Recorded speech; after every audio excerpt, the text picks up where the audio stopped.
Assalamualaikum warahmatullahi wabarakatuh. Perkenalkan, nama saya Nasifa Putih Adhani, kelas 7A, nomor absen 25.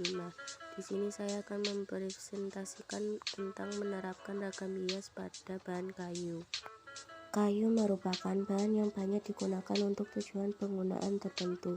Kayu digunakan untuk membuat perabotan rumah tangga, misalnya kursi, lemari, dan peti, serta bagian bangunan misalnya tiang, pintu, dan jendela. Kayu tidak dapat digandengkan dengan bahan karena sifat khasnya. Beberapa sifat kayu yaitu keras dan kuat serta mudah dibentuk, sehingga kayu sangat cocok untuk dibuat kerajinan ukiran. Ragam hias pada kayu biasanya diambil dari unsur 1. Flora. Ragam hias kayu dengan motif flora atau bunga mudah dijumpai pada barang-barang seni dan rumah tangga. 2. Ragam hias fauna. Ragam hias kayu dengan motif fauna atau hewan. 3. Ragam hias figuratif. Ragam hias figuratif atau berupa objek manusia. 4.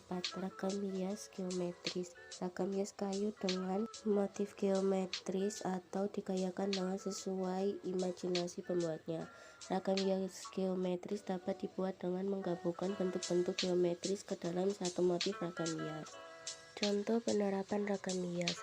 Ragam hias pada bahan kayu dapat ditemukan kembangkan pada benda atau barang-barang kerajinan daerah seperti tameng Papua, tameng Kalimantan, dan topeng Yogyakarta.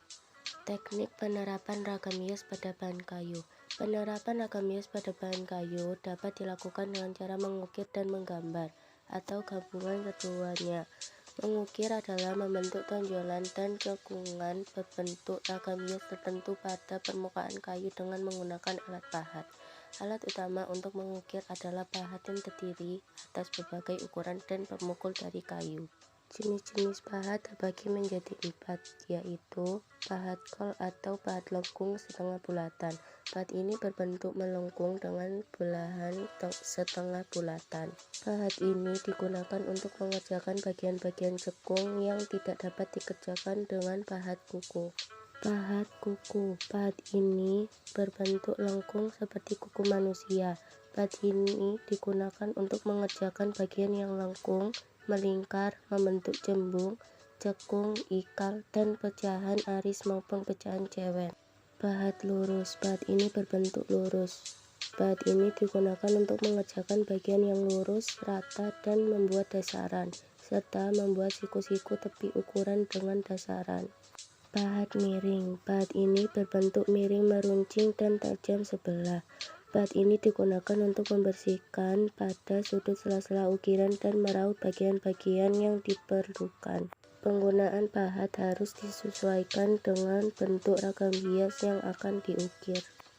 Membuat ragam hias ukiran. Mengukir ragam hias dilakukan dengan cara permukaan kayu dipahat dan dibentuk seperti relief. A. Mengukir kayu harus memperhatikan alur seratnya. Sebelum kayu diukir, terlebih dahulu harus dibuatkan gambar ragam hiasnya. 1. Alat utama untuk mengukir ada 2 jenis mata pahat. Pertama, yaitu mata pahat mendatar dan mata pahat melengkung. Penggunaan pahat harus disesuaikan dengan bentuk ragam hias yang akan diukir. 2. Alat pemukul yang digunakan dalam kegiatan mengukir umumnya terbuat dari kayu meskipun ada juga yang menggunakan palu besi dan batu. B. Membuat torehan pada kayu dengan menggunakan ragam hias tertentu merupakan aktivitas dalam mengukir. 1. Menyiapkan alat dan bahan menggambar ragam hias ukiran. 2. Memilih bentuk ragam hias sebagai objek berkarya. 3. Membuat skitsa ragam hias pada bahan kayu. 4. Membuat ukiran pada kayu sesuai skitsa gambar yang telah dibuat. 5. Menghaluskan bagian-bagian ukiran dengan menggunakan amplas agar permukaan ukiran lebih halus. 6. Memberikan sentuhan akhir pada hasil ukiran. Sekian presentasi dari saya. Terima kasih. Wassalamualaikum warahmatullahi wabarakatuh.